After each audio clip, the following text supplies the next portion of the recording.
Aqui à frente o Éder e a Lauriane e a Marissa. Vem cá, vocês três, família abençoada.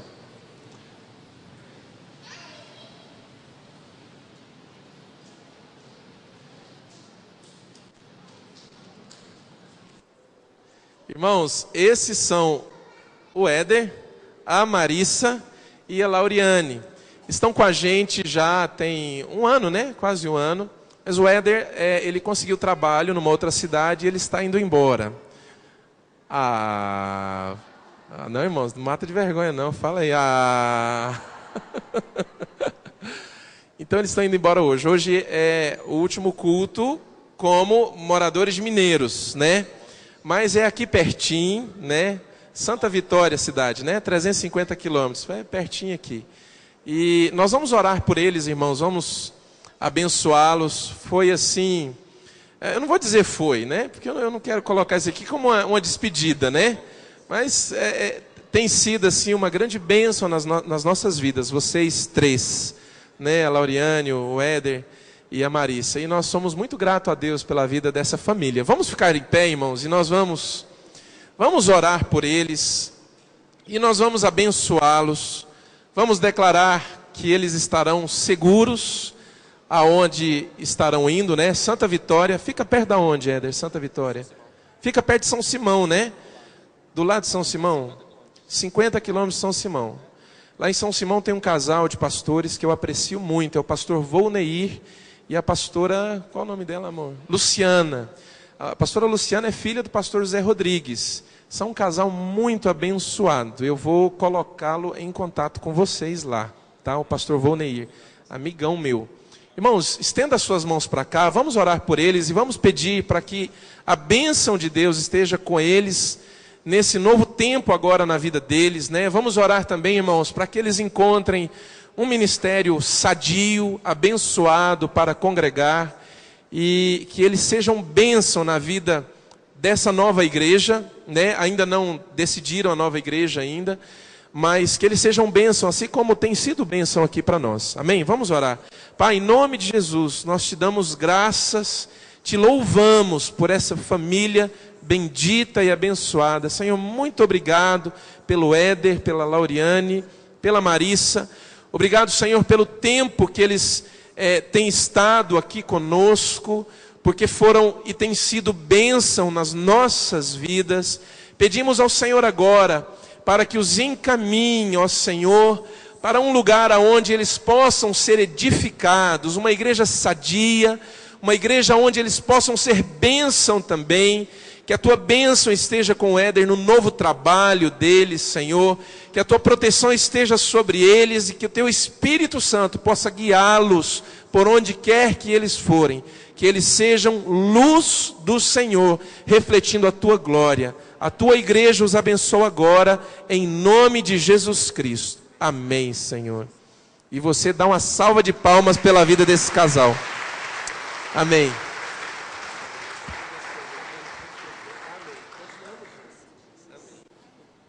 Amém. Deus abençoe. Amém. Vamos sentar. Criançada agora já pode ir para o culto infantil.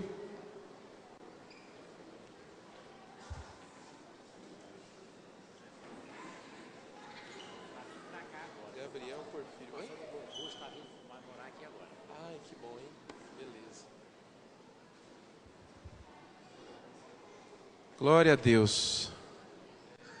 A sigla para o pastor é PR ou pai? PR. Ah, tá.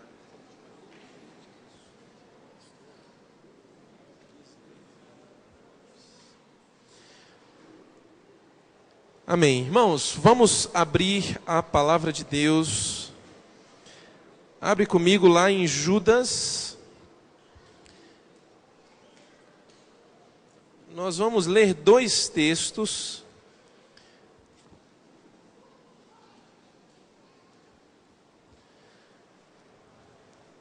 Acha Judas e já acha também aí 2 Timóteo. Nós vamos ler um texto em Judas e um texto em 2 Timóteo.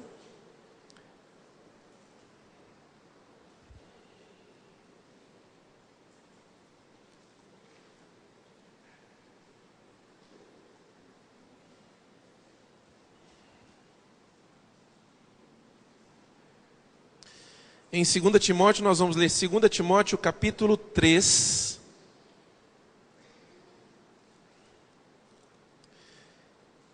Segunda Timóteo capítulo 3, versículo...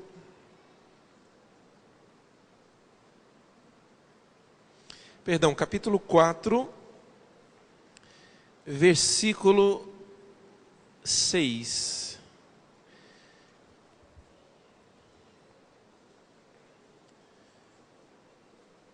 Judas está para frente, Judas está antes do livro de Apocalipse. Então você vai para Apocalipse e vai voltando que você encontra Judas.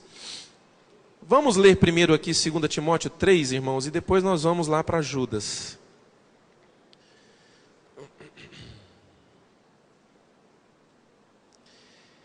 Esse texto ele diz assim, ó. 2 Timóteo capítulo 3, versículo 6. Eu já estou sendo derramado como uma oferta de bebida. Está próximo o tempo da minha partida. Versículo 7 agora. Combati o bom combate, terminei a corrida, guardei a fé. Repete isso comigo. Combati o bom combate. Bem forte, bem alto. Combati o bom combate. Terminei a corrida. Guardei a fé. Repete comigo. Guardei a fé. Mais forte, guardei a fé. Mais forte, guardei a fé. Com convicção você vai dizer: a minha vida deve ser uma luta diária para guardar a fé. Ok, amém? Podem dizer amém? Amém. Vamos para Judas agora.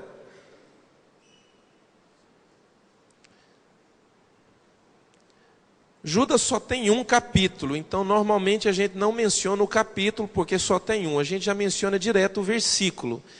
Então é lá no versículo 3.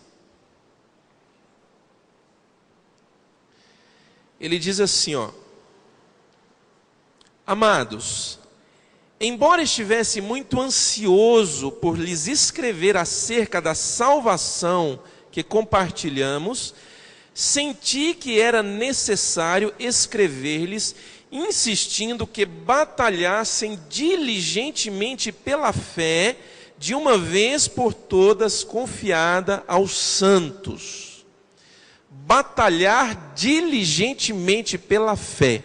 Vamos lá, você pode repetir isso? Batalhar diligentemente pela fé. Mais forte, com mais convicção. Batalhar diligentemente pela fé. Bem forte. A minha vida deve ser uma luta diária, constante, sem trégua, onde eu batalho insistentemente pela minha fé. Mais uma vez, bem forte. Eu faço isso, irmãos, é porque você vai se lembrar e você vai guardar isso. Mais uma vez, todo mundo bem forte. Eu devo guardar a fé. Eu devo batalhar pela fé. Em cima disso nós vamos ministrar essa noite, amém? Fecha seus olhos, vamos orar. Pai, em nome de Jesus, que o Teu Espírito Santo possa nos guiar e entender a profundidade, Senhor, do que esses dois textos estão falando. Eu quero declarar em nome de Jesus um povo que batalha pela fé. Eu quero declarar em nome de Jesus um povo que guarda a fé. Em nome do Senhor Jesus. Amém. Se você crê, diga amém, bem forte. Amém. Aquele primeiro texto, irmão, 2 Timóteo, eu já citei isso várias vezes aqui, mas é sempre bom repetir. Ali, aquela carta foi a última carta que o apóstolo Paulo escreveu. Paulo estava preso ali e ele não sairia mais da prisão. E quando você pega ali o contexto do que ele está escrevendo para Timóteo, um discípulo muito amado dele, a quem ele considerava filho. E no começo do texto, no começo de 2 Timóteo, Ele fala para, olha Timóteo, você precisa batalhar para guardar a chama do dom de Deus que foi colocada em você pela imposição das minhas mãos. Porque Deus não nos deu um espírito de covardia, mas um espírito de equilíbrio, um espírito de moderação.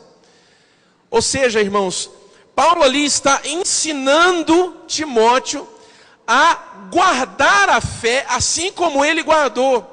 E quando você começa a reparar na vida de Paulo, irmãos, Paulo teve várias vezes na sua caminhada no Evangelho, em momentos que poderiam facilmente fazê-lo desistir da sua jornada, desistir da sua caminhada.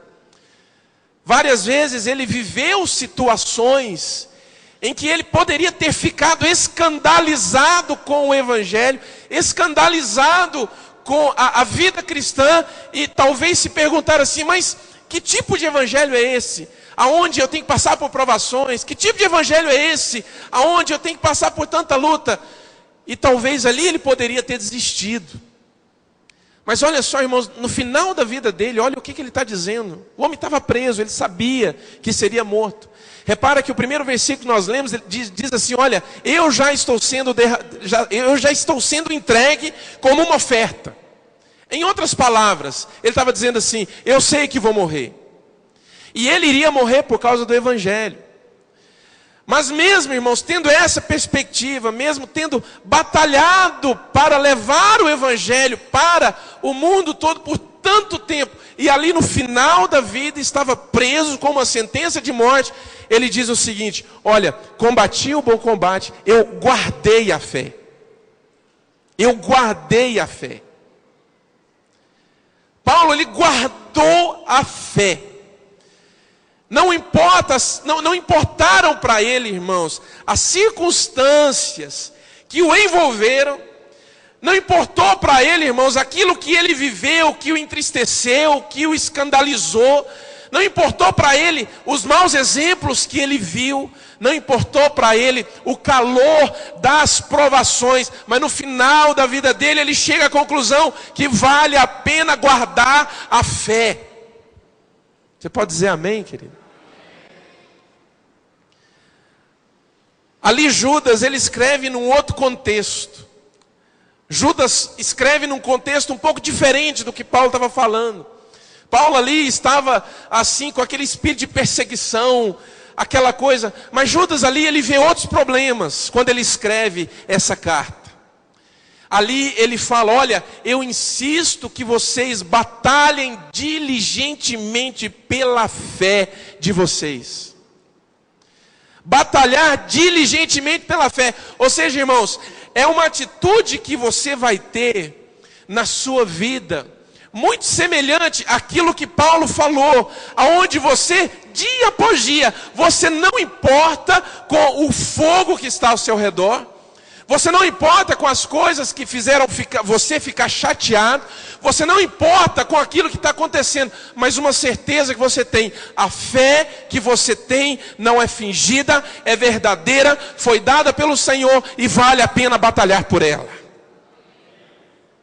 O propósito disso, irmãos, é levar você, é nos levar a ter uma fé firme, inabalável, independente de qualquer circunstância ou situação, independente de qualquer coisa que aconteça na sua vida, mas você vai continuar crendo. Você vai continuar crendo. Você vai continuar crendo. Você vai continuar crendo em nome de Jesus. Sem desistir de batalhar pela sua fé. Sem desistir de guardar a sua fé. Deixa eu ler um texto aqui com você. Abre aqui comigo. Em Filipenses, capítulo 3. Vamos aí para Filipenses.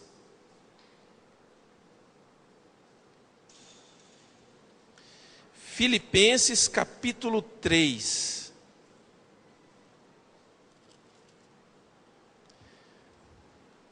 Versículo 18.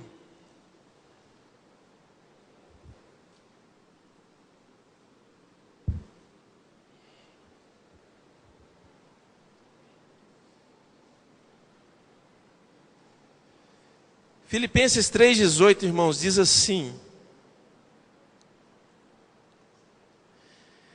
pois como já lhes disse repetidas vezes, e agora repito com lágrimas, há muitos que vivem como inimigos da cruz de Cristo.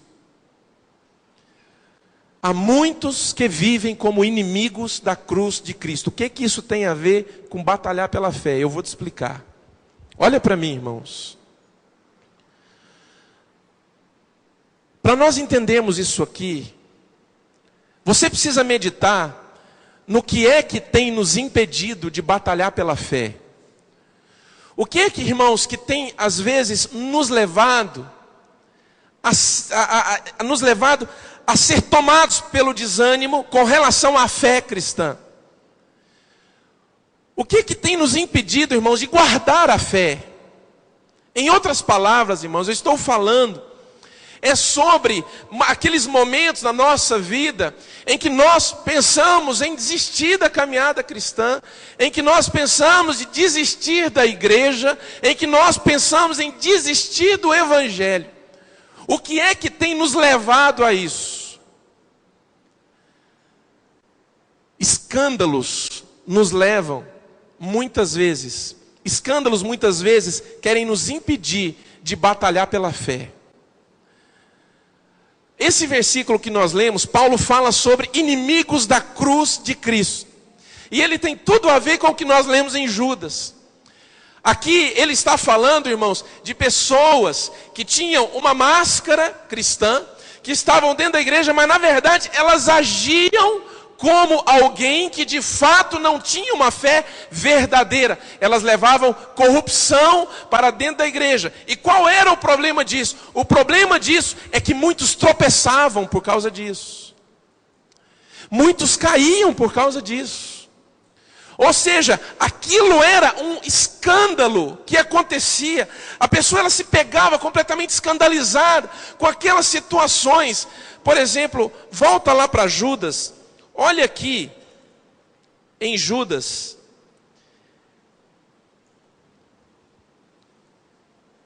leia aqui comigo, irmãos, o versículo 4, nós lemos o 3, que diz: insisto que vocês batalhem diligentemente pela fé, mas agora, olha o 4, porque o 4 explica o motivo que levou Judas a escrever isso. Ele diz assim: pois certos homens, cuja condenação já estava sentenciada há muito tempo, infiltraram-se dissimuladamente no meio de vocês. Estes são ímpios e transformam a graça do nosso Deus em libertinagem e negam a Jesus Cristo, nosso único e soberano Senhor. Olha para mim, irmãos. Judas está falando para aquele povo que no meio deles havia se infiltrado pessoas que estavam pervertendo o evangelho, estavam transformando a graça de Deus em libertinagem. E o que Judas fala, irmãos, para aquele povo, é para que mesmo em meio a essas situação do escândalo, aquilo que leva outras pessoas a tropeçarem, eles precisavam batalhar pela fé. Ou seja, querido, você não pode desistir da sua carreira por nada, nem por ninguém. Porque o seu alvo é um só, é Jesus Cristo. O seu alvo é um só, é Jesus Cristo. Repete isso comigo: meu alvo é um só, é Jesus Cristo. A minha fé não depende de outros, depende de mim. E essa fé firme, inabalável, é que vai me levar para Jesus. Agora, olha aqui, irmãos, outro versículo aqui em Mateus. Vamos lá para Mateus, no capítulo 13. Porque aqui Jesus fala de outro tipo de escândalo.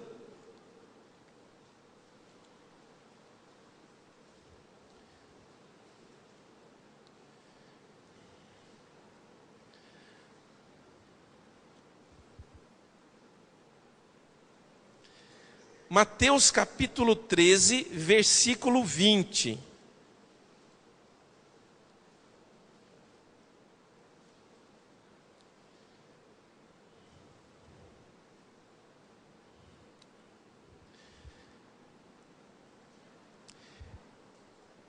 Aqui Jesus estava explicando a parábola do semeador. E aqui no versículo 20 ele diz o seguinte, Mateus 13, 20. Quanto ao que foi semeado em terreno pedregoso, este é aquele que ouve a palavra e logo a recebe com muita alegria. Todavia, visto que não tem raiz em si mesmo, permanece pouco tempo. Quando surge alguma tribulação ou perseguição por causa da palavra de Deus, logo se escandaliza e a abandona. Olha para mim, irmãos. Aqui Jesus está falando sobre outra coisa que pode levar alguém a desistir da sua caminhada. É uma outra forma de escândalo. Esse escândalo aqui não é por causa de um mau exemplo. Esse escândalo aqui é por causa, às vezes, da força do fogo da provação que vem sobre nós. E ele fala aqui que essa pessoa, ela recebe a palavra com alegria no coração, mas por causa de alguma coisa, essa palavra não forma raízes no coração dela. Essa palavra ela não consegue, irmãos, penetrar nas profundezas do coração, porque há pedregulhos no coração, ou seja, coisas que não foram tratadas, às vezes algumas durezas, e que de alguma forma isso impede que a palavra gere raízes, que a palavra gere raízes bem fundas. E aí ele diz o quê? Que quando vem a tribulação, quando vem às vezes a perseguição por causa do evangelho, ele se escandaliza e ele abandona a palavra. Às vezes, irmãos, o fogo da provação quer nos fazer desistir da nossa caminhada cristã, mas não pode. Veja outro texto aqui comigo, Lucas capítulo 17, versículo 2. Lucas capítulo 17, vamos ler o 1 e o 2, para você ver o que Jesus falou.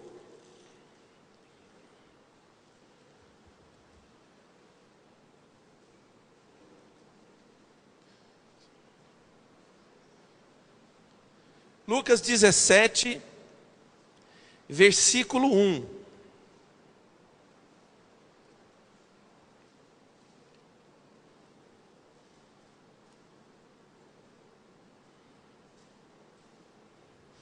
Jesus falou assim, olha, Jesus disse aos seus discípulos, é inevitável que aconteçam coisas que levem o povo a tropeçar, mas ai da pessoa por meio de quem elas acontecem.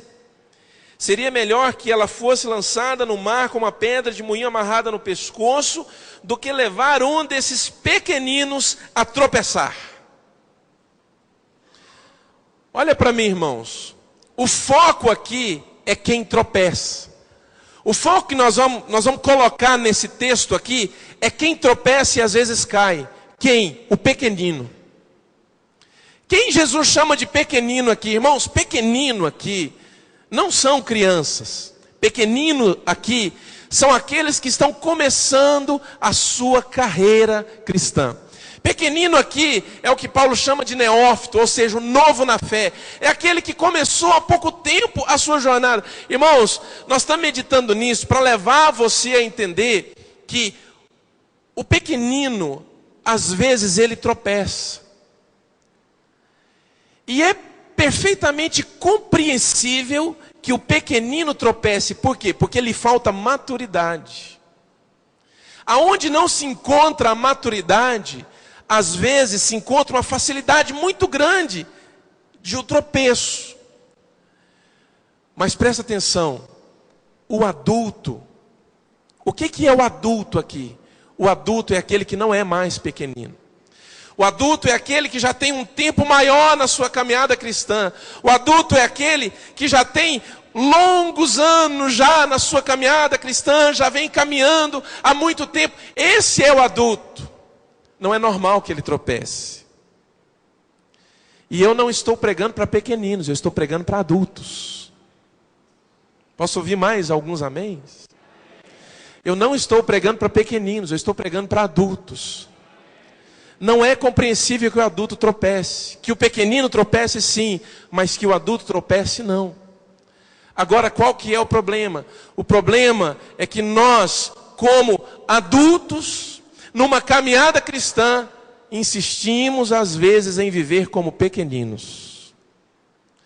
Ou seja, as minhas atitudes, elas não demonstram nenhuma maturidade, porque ser adulto, ou seja, ter um tempo maior de caminhada cristã, não significa ter maturidade. Quantos podem entender o que eu estou dizendo, irmãos? Ser adulto não significa ter maturidade. Mas essa maturidade, irmãos, ela pode ser gerada em mim, e ela vai sendo gerada em mim a cada dia pela obra do Espírito Santo na minha vida. Ela pode ser gerada no nosso coração. Irmãos, presta atenção, nós precisamos parar de viver como pequeninos e começar a viver como adultos maduros. Maduros na fé. O adulto maduro, ele vai batalhar pela fé. O adulto maduro, ele vai guardar a fé. O adulto maduro, ele não vai se escandalizar com o fogo da provação que vem. O adulto maduro, ele não vai se escandalizar com as coisas ruins e reprováveis que ele vê. Por quê? Porque a fé dele está firme, está inabalável. É uma fé que vai vencendo as dificuldades, que vai vencendo as circunstâncias e que não se abala diante dos ventos contrários. Essa fé, querido, que eu quero profetizar na sua vida. Esse nível de maturidade que eu quero profetizar na sua vida. Agora, o que gera maturidade em nós? Sabe o que gera maturidade em nós, irmãos? Provações. Provações geram maturidade. Vamos pegar um texto aqui em 1 Pedro. Abre lá em 1 Pedro. Gosto muito desse texto.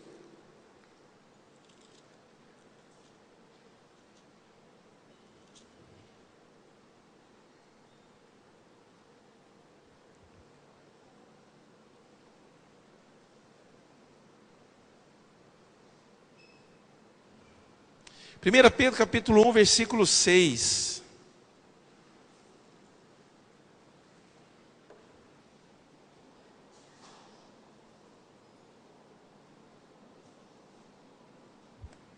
Olha só o que diz aqui, ó. Nisso vocês exultam, ainda que agora, por um pouco de tempo, devam ser entristecidos por todo tipo de provação. Assim acontece, para que fique comprovado que a fé que vocês têm, muito mais valiosa do que o ouro que perece, mesmo que refinado pelo fogo, é genuína e resultará em louvor, glória e honra quando Jesus Cristo for revelado. Olha para mim, querido. Provação gera maturidade na sua vida. É por isso, irmãos, que ali em Romanos, Paulo fala assim, que eu sei que todas as coisas cooperam para o bem dos que amam a Deus. Na minha versão, na NVI, esse texto está escrito de uma maneira um pouco diferente. Ele diz assim: eu sei que Deus trabalha em todas as coisas para o bem daqueles que o amam. Ou seja, querido, quando nós não desistimos, quando nós ficamos firmes, quando nós batalhamos pela nossa fé insistentemente, quando nós começamos a agir como adultos maduros, irmãos, Deus vai trabalhando todas as circunstâncias em nossa vida, mesmo as circunstâncias que nos são contrárias, para que haja crescimento em nós, para que haja a geração, para que haja o processo da geração de maturidade na nossa vida. Crentes maduros, adultos maduros, que guardam a fé, que batalham pela sua fé. É por isso, irmãos, que no final, Paulo diz assim, olha, combati o bom combate. O que ele estava falando, querido? Viver na fé, andando no Evangelho, caminhando no caminho de Jesus, é um combate, é uma luta a cada dia. mas que a vitória está garantida para nós, irmãos. A vitória está garantida para nós. Mas o que não vai me deixar livre de provações, de tribulações, o que não vai me deixar livre de passar por momentos onde às vezes eu penso em desistir. Combati o bom combate, terminei a corrida, guardei a fé. Me lembro de uma história, irmãos, que eu fiquei sabendo, acredito que foi na década de 60, e nós vamos terminar com essa história. Muito linda essa história. Nas Olimpíadas, numa corrida, um corredor representando um país africano, e um atleta que talvez não tinha um treinamento como atletas de outros países, países mais desenvolvidos, países de primeiro mundo, ele foi para a corrida e 1 hora depois que o primeiro lugar já havia cruzado a linha de chegada, ele estava chegando, entrando no estádio para cruzar a linha de chegada. Era o último colocado.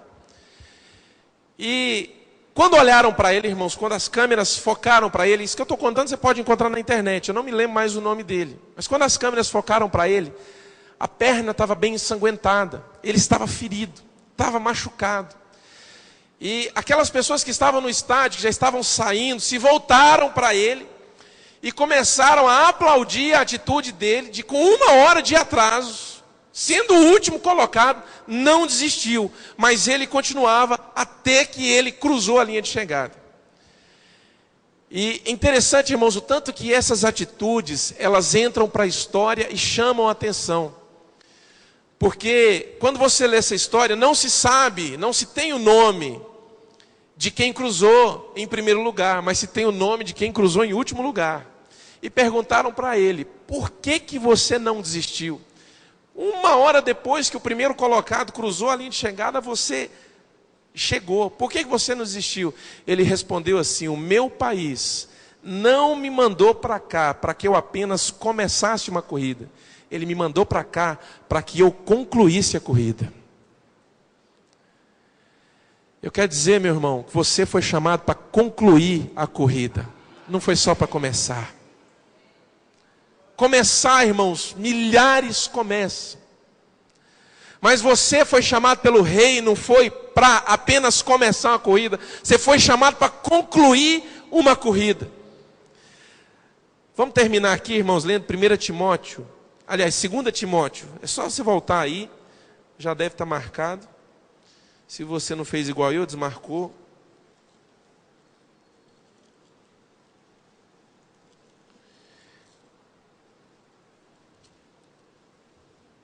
Segunda Timóteo capítulo 1.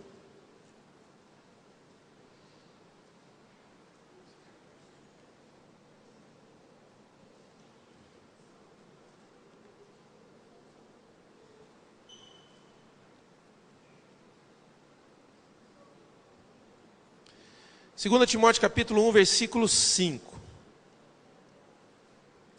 Ele diz assim, ó, recordo-me da sua fé, não fingida, que primeiro habitou em sua avó Lóide e em sua mãe Eunice, e estou convencido de que também habita em você. Por essa razão, torno a lembrar-lhe que mantenha viva a chama do dom de Deus que está em você, mediante a imposição das minhas mãos. Pois Deus não nos deu espírito de covardia, mas de poder, de amor e de equilíbrio. Deus não nos deu o espírito de covardia. Quem que é o covarde? Covarde é quem desiste da caminhada. Mas esse não é o espírito que Deus nos deu.